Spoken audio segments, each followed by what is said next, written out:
Reza here from SurviTac. I just want to share with you why you should be signing up for the CQC 101 seminar. Reason being, although it's an age weapons focused program, we'll be learning techniques with regards to the long weapon up to 28 inches, the short weapon up to maybe 7 inches, and after which will be some empty hands application. But the concept behind understanding why we should train the offensive aspect of the age weapon is because of the current threat climate we have globally with regards to terrorist attacks that use knives. One of the most devastating terrorist attack with knives happened in 2014, March 1st, 2014, in Kunming, China. So it's at the railway station, or it's actually an MRT station, it's a subway station. So there were 8 perpetrators, 5 men, 3 women. So this is a classic example that your bad guys can be female as well. So out of the 8 persons, they killed 31 people. So 31 dead and 140 injured. So we just look at that kill count and the injury count over there. So we have 8 persons who are able to kill minimum at least 4 persons each, and after which injure another 8 persons each. So the total fatalities there was 31, and then we had 140 injured. Of course, by the time the police came, or even the military came, the security people came to help and calm down and take down the bad guys, but by then you already have a massive amount of devastation on the ground.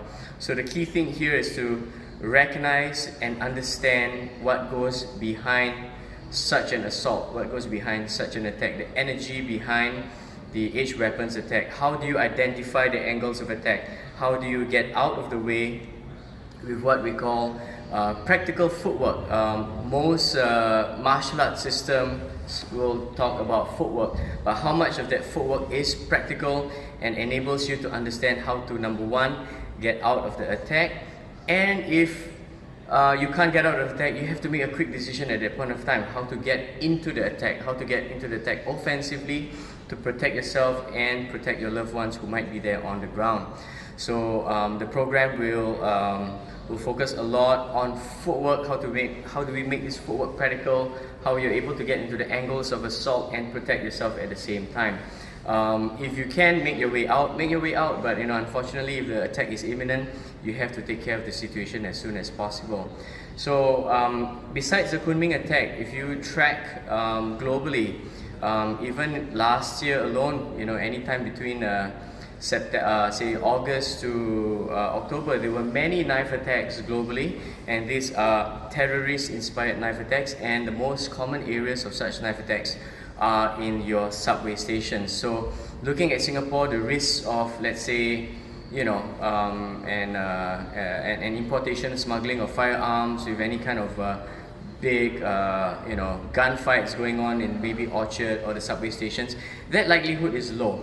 I always tell these scenarios to my students and or seminar participants, workshop participants, that look, hey, if I give you a budget of $20 and you go to Daiso, I just give you 20 bucks in Daiso. How many knives can you buy? Daiso, each item is $2. So for each person, you can have 10 knives. So that's a simple budget. For $80, I can arm 8 persons, with 10 knives each. All they have to do is just get into the subway station and start stabbing. Alright, that rate of fatality will be immense. So, as a civilian, we are the true responders to such an attack. The police, even the army, even the civil defense, the paramedics, they are the second line. The first line of defense, the first line of protection, the first responders in such a situation is you and me. We are the civilians there. We are the first one to respond. Either to apply immediate first aid on myself, apply immediate first aid to the next person beside me, and or have to handle the attacker. We have to know how to stop the attacker. Alright? So if you're in the fight, you have to learn how to fight. So that's what the program is about. This is the why. Alright, so in the program you will learn the basic striking mechanics through the long weapon. In this case, what you see in the camera is a rattan stick. Now the rattan stick will always symbolize, a machete. Alright, the length is typical of a Southeast Asian style machete, whatever you want to call it, parang, bolo, whatever it is. It's a typical machete length which is very portable.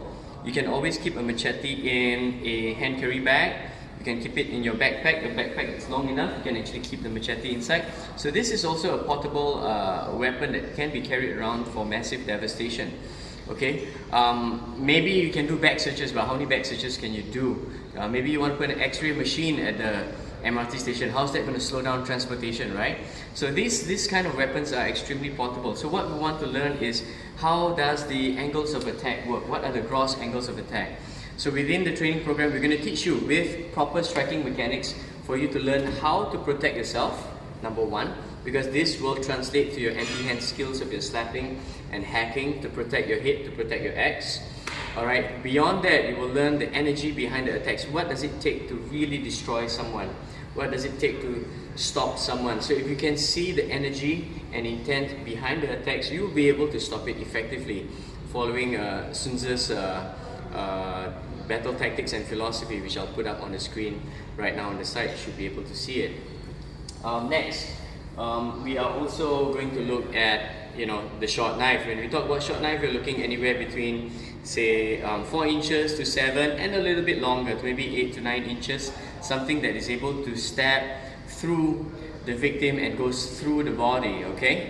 Most often in the streets, it will be in the ice pick attack, which you will see gross actions coming down from the top down in huge diagonal action and or vertical action right down to the throat and the neck, or at the back of the neck. So with the same striking mechanics that you see on the long weapon, you'll be able to see the striking mechanics on the short knife in reverse grip.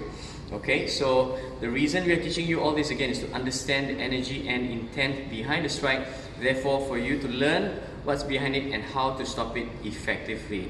Okay, if you can see just by the camera, this knife is about 7 inches. If I put it through my neck, it goes through my neck, right? Means it will pierce through and go through to my spine. If it goes through my torso, alright, if it goes through my torso, it will go right through me.